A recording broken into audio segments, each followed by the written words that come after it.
This video is about converting a right-handed guitar to a left-handed guitar. You have to turn the nut around. So for those who are not aware, the wider string for right-handed guitar is over here, and the thin one is over there, so it needs to be flipped over. So the nut slots need to be the right width for the string. If you try to squeeze a big string into a thin slot, like what this one used to have, or what used to be here, you could crack the nut. This end would break off if this thick string tried to squeeze in. And if you put the thin string into a wide slot, it'll probably buzz in the open position. It'll be moving around and it just doesn't sit in there well. So the nut slots have to be the right dimensions. Now if you were to well, first I want to say this person didn't mind if I modified the original nut.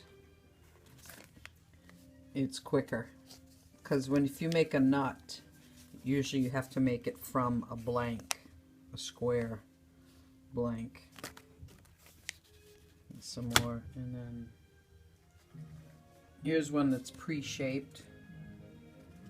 It's pre-shaped for a Martin, but as you can see there are no slots in it, and the height of the nut is supposed to be too high.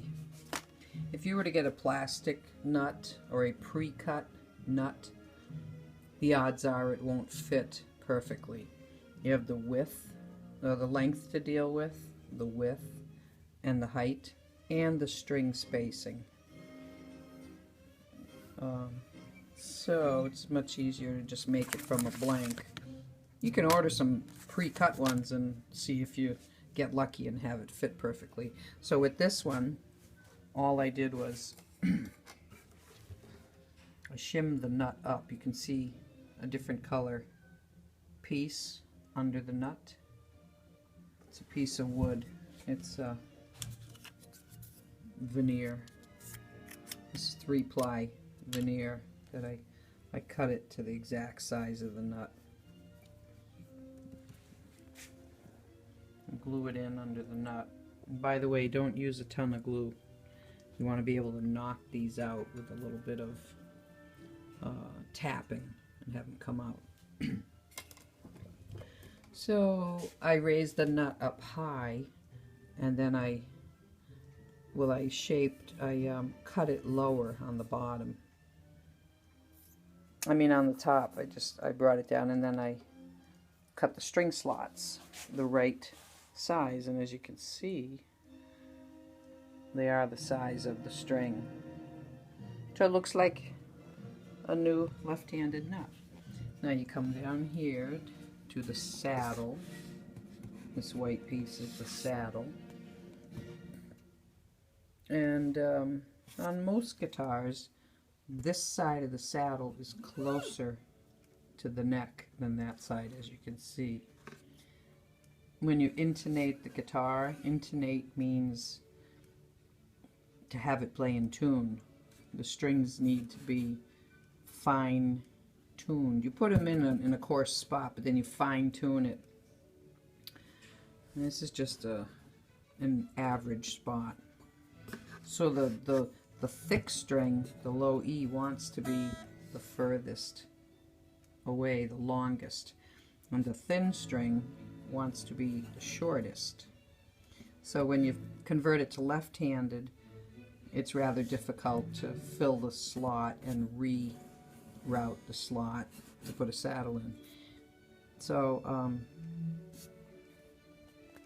the old saddle, the saddle that was with the guitar, is right here.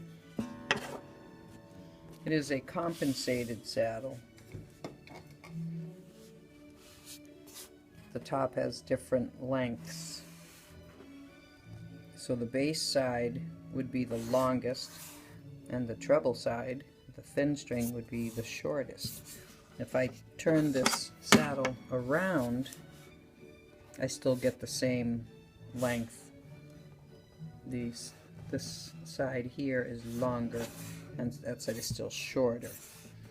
So I ended up, but this would be worse than just putting a regular saddle in with the high spot in the center. It tunes well. Like here, you can hear, if you can hear that if I play a harmonic at the 12th fret and then fret the 12th fret, it plays a little sharp. The G plays a little flat, and that one plays a little flat. So this one wants to be a little longer, this one wants to be a little shorter, and this one wants to be a little shorter. So I could take the saddle out and file the top to change my distances. But right now the strings are at a perfect height. It's nice and comfortable, and if I were to do that, it would make it lower, then I'd have to shim it up higher. And I don't want to do that. So I played a chord, I played it, and it plays in tune. This person's a beginner, and if she thinks that it's not playing perfectly in tune, then we could deal with a compensated saddle later, which is more time and labor. So if this one works out, it's fine. So that's how you convert a guitar from left to right or right to left. Okay? I hope that was fun. Bye-bye.